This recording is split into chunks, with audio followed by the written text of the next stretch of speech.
This is oil out of the Deepwater Horizon blowout, 60 miles offshore.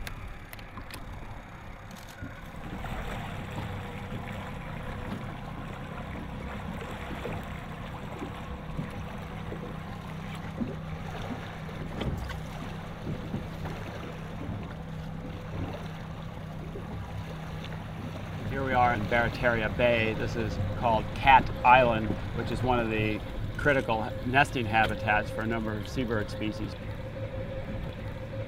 Brown pelicans and white pelicans and laughing gulls and terns as well. Look at these roseate spoonbills here. They're just gorgeous, huh? This island is one of the many, many critical nesting habitats on the southern coast of Louisiana that's being hammered by this oil.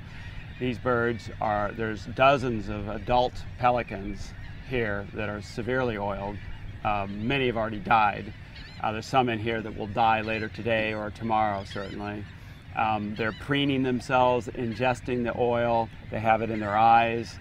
They cannot fly anymore with their feathers so heavily oiled, so they can't go out and feed. So either they starve to death, or they have toxic contamination from ingesting the oil, or both, likely. There's an oiled pelican trying to fly out here. He's having a hard time, but he just sat down on the water here. You see him? Right up here. He can fly. He's not going to be able to. This is a dead bird. He's not going to be able to fish anymore.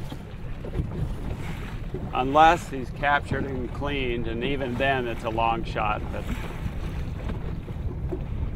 he's definitely in distress.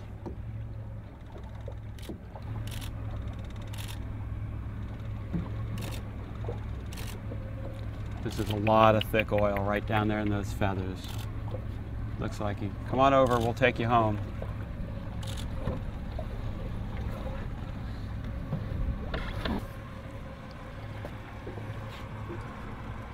Any way you look at this is bad for these birds.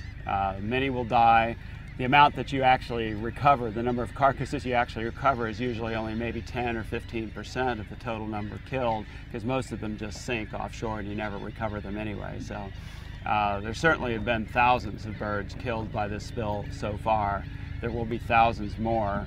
There will be eggs that are not laid in future years, and low survival possibly in some of these colonies for years to come. The amount of oil on this tip of the island is extraordinary. The booming has been ineffective. They're not tending these booms at all. There's more oil we have seen inside the booms than outside.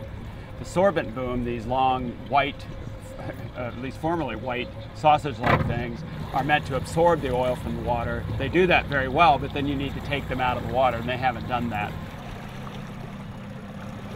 See, this should certainly be scooped up, this oil, because if it's not, it's going to be right there on the island, you know, by the end of the day.